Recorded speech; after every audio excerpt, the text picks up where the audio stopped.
అదే RTV app వార్తల్ని క్షణాల్లో చదివే అవకాశం ఉంటుంది. ఒక న్యూస్ పేపర్, ఒక టెలివిజన్ ఛానల్ మీ చేతుల్లో ఎప్పుడూ ఉంటాయి.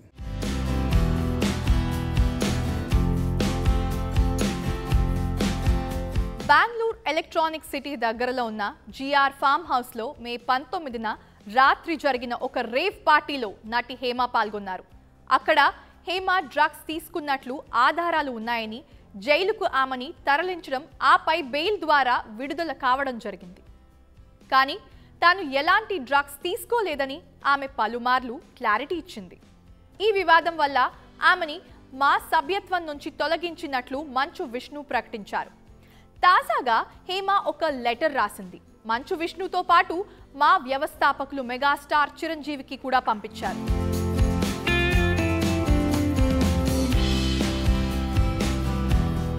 సుమారు 10 ఏళ్ల పాటు నేను మా సభ్యురాలిగా ఉన్నాను. ఇండస్ట్రీలో మా ఒక అమ్మలాగా నన్ను రక్షిస్తుందని కోరుకుంటున్నాను. దాదాపు నెల రోజుల క్రితం ఒక రేవ్ పార్టీలో పాల్గొన్నాను. అందులో నేను ఎలాంటి డ్రగ్స్ తీసుకోలేదు. నెగటివ్ ప్రచారం చేయడం వల్ల ఇదంతా జరిగింది. దీంతో నా కుటుంబ సభ్యులకు తీవ్రమైన వేదన మిగిలింది. అనంతరం నన్ను మా సభ్యత్వం నుంచి తొలగించారు. ఈ నిర్ణయం నాలో అంతులేని ఆవేదనను కలిగించింది. మా బైలాస్ ప్రకారం నాకు షోకాజ్ నోటీసులు జారీ చేయాలి. నా నుంచి వివరణ తీసుకోవాలి. నేను ఇచ్చిన వివరణలో లోపాలు ఉంటే నాపై చర్యలు తీసుకోవాలి. నాపై ఆరోపణలు మాత్రమే ఉన్నాయి. కోర్టు కూడా నేను తప్పు చేసినట్లు ప్రకటించలేదు. మీడియా మాత్రమే నన్ను దోషిలా చూపించేందుకు ప్రయత్నం చేసింది. ఈ పరిణామాలు నా వ్యక్తిత్వాన్ని, వ్యక్తిగత జీవితాన్ని నాశనం చేసింది.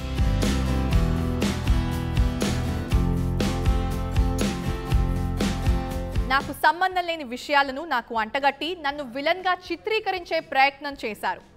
మీడియా ఒత్తిడికి లోబడి నన్ను సస్పెండ్ చేయడం నా ప్రాథమిక హక్కులకు భంగం కలిగించడమే. తీవ్ర మానసిక క్షోభకు గురవుతున్న ఈ సమయంలో నాకు మా అండగా ఉండాలి. నా సస్పెన్షన్ని వెంటనే ఎత్తివేస్తారని ఆశిస్తున్నాను అని హేమ ఒక లేఖ రాశారు. తనకి సంబంధించిన మెడికల్ రిపోర్ట్స్ని కూడా ఆమె జత చేశారు.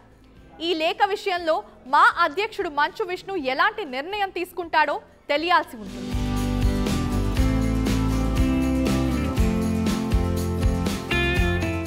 మరిన్ని వీడియోస్ కోసం ఛానల్ ని సబ్స్క్రైబ్ చేయండి. లేటెస్ట్ అప్డేట్స్ కోసం వాట్సాప్ ఛానల్ ని ఫాలో చేయండి.